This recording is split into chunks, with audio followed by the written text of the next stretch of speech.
ఫిబ్రవరి 14న జరిగే అధిక జన మహాసంకల్ప సభకు లక్షలాదిగా తరలిరండి. స్థలం Bible mission grounds, Nagarjuna university ఎదురుగా, గుంటూరు. పార్లమెంటు ఎన్నికలకు సిద్ధమవుతున్నాయి ప్రధాన పార్టీలు. తెలంగాణలో పార్లమెంటు ఎన్నికలకు సంబంధించి బీజేపీ అభ్యర్థులను ఇప్పటికే జాతీయ నాయకత్వానికి పంపించింది రాష్ట్ర నాయకత్వం. నిజామాబాద్ పార్లమెంటు స్థానం నుండి సిట్టింగ్లో ఉన్న ధర్మపురి అరవింద్ మరోసారి సిట్టింగ్కే నేను పోటీ చేస్తాను, నిజామాబాద్ నుండి పోటీ చేస్తానని చెప్పి ప్రకటన చేసిన నేపథ్యంలో నిజామాబాద్ పార్లమెంటు పరిధిలో ఎలా ఉండబోతుంది అనే అంశానికి సంబంధించి అరవింద్ గారు ఉన్నారు. వారు సార్ చెప్పండి, ముఖ్యంగా నిజామాబాద్లో మీరు సిట్టింగ్ ఎంపీగా ఉన్నారు, మరోసారి పోటీకి సిద్ధమవుతున్నారు. మీ పార్లమెంటు పరిధిలో ఎలా ఉండబోతుంది?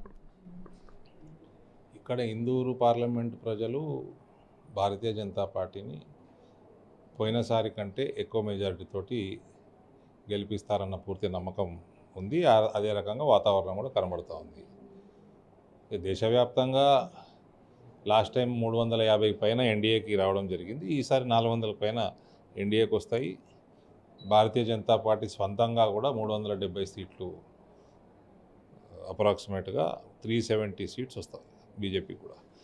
అన్ని చోట్లలో కూడా అన్ని రాష్ట్రాలలో 60%, 65% పైగా ఓటు భారతీయ జనతా పార్టీ సంపాదించుకునే లక్షణాలు కనబడతా ఉన్నాయి. మొన్న అసెంబ్లీ ఎన్నికల్లో పూర్తిగా మీ ఏకలవ్యులని అందరికీ తయారు చేసుకున్నారని చెప్పి ఇటీవల ఆర్మూర్ ఎమ్మెల్యే రాకేష్ రెడ్డి కూడా నేను ఎంపీ గారికి ఏకలవ్యుడిగా ఉన్నానని చెప్పి ఓ దగ్గర అన్న పరిస్థితి ఉంది. అంటే మీ దగ్గర ఉండే ఎమ్మెల్యేలు కానీ మీతో పాటు పనిచేసే నాయకులు అని అందరూ మీకు ఏకలవ్యులే?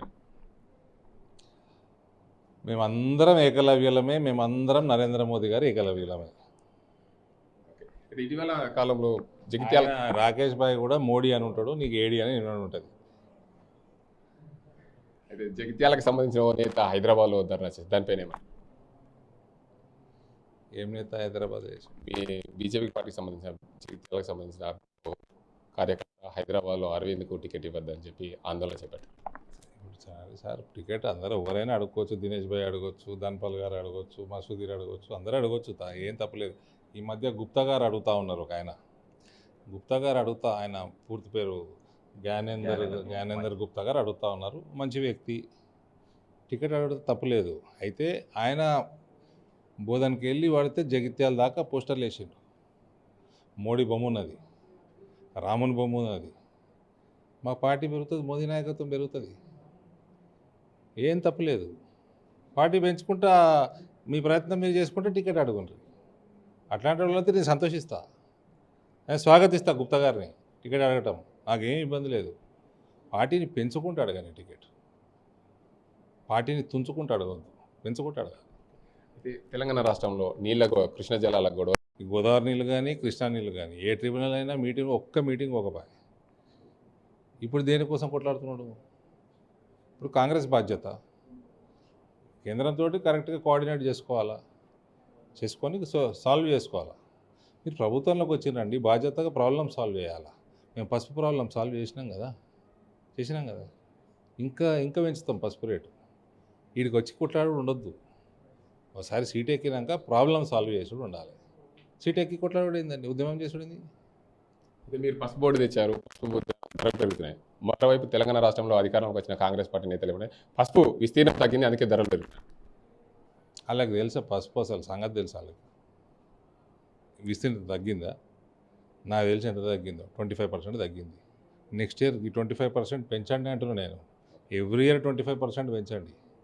20,000 దాటిచ్చే బాధ్యత మాది. ఎక్స్పోర్ట్ పెరిగినందుకు ఇవాళ రేట్లు పెరుగుతున్నాయి. పోయిన సంవత్సరం రేట్లు కూడా తక్కువ లేకుండా జబ్బు వచ్చిన పసుపు వేరు. ఈసారి కూడా అక్కడక్కడ జబ్బు వచ్చింది వర్షాలకి, అతి వర్షాలకి. దానికోసం జబ్బు వచ్చిన పసుపుకి ఏం చేస్తాడో చెప్పానండి కాంగ్రెస్ వాళ్ళని.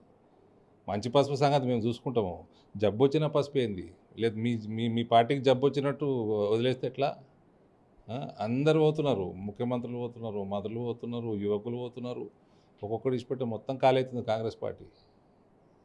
పరేషాన్ ఉన్నారు మా మైనారిటీ సోదరులు. మేము కేసీఆర్ని ఓడగొట్టి ఇలా కొట్టేస్తే ఇది మొత్తం ఖాళీ అవుతుంది కాంగ్రెస్ అని. ఈరోజు మీరు వేల్పూర్ సందర్శించినప్పుడు అక్రమ కట్టాలు కూల్చేస్తాం బుల్డోజర్తో అన్నారు. యూపీలో ఎలా అయితే బుల్డోజర్ని కూల్స్తున్నాం, ఇక్కడ కూడా అదే పని చేస్తాం. మరి యూపీలో కూడా అక్రమ కట్టాలు కూల్చాలి. మరి కూల్చకుంటే ఏం చేయాలి? కోర్టు కూడా చెప్తుంది కదా కూల్చమని. కూల్చి బుల్డోజర్తోటైనా కూలుస్తారు, జేసీబీతోటైనా కూలుస్తారు, క్రేన్తోటైనా కూలుస్తారు, గడ్డపారతోటైనా కూలుస్తారు, ఏదో ఒకటి కూలుస్తారు. ప్రక్రియ అడ్మినిస్ట్రేషన్ ఇష్టం. కానీ కూల్చడం ఖాయం. మొత్తానికి చూసుకోవచ్చు దేశంలో మూడోసారి ప్రధానమంత్రి నరేంద్ర మోడీ ఖచ్చితంగా మూడోసారి ఎన్నికవుతారు. ఖచ్చితంగా 370 సీట్లకు పైగా బీజేపీ పార్టీ వస్తుంది. మొత్తం 400 సీట్లకు పైగా ఎన్డీఏ అధికారంలోకి వచ్చేందుకు ప్రయత్నం సాగుతుంది. అదే కోణంలో కూడా మరోసారి నరేంద్ర మోడీ అధికారం చేపట్టే దిశగా ప్రయత్నాలు చేస్తాం. నిజామాబాద్ పార్లమెంట్ నుండి ఖచ్చితంగా గెలుస్తామని చెప్పి నిజామాబాద్ ఎంపీ ధర్మపురి అరవింద్ ధీమా వ్యక్తం చేస్తున్నారు. ఇది ఇక్కడ పరిస్థితి. కెమెరా పర్సన్ అజీంతో గంగారెడ్డి, RTV నిజామాబాద్. మరిన్ని వీడియోస్ కోసం ఛానల్ ని సబ్స్క్రైబ్ చేయండి, లేటెస్ట్ అప్డేట్స్ కోసం వాట్సాప్ ఛానల్ ని ఫాలో చేయండి అండ్ లింక్ డిస్క్రిప్షన్ లో ఉంది.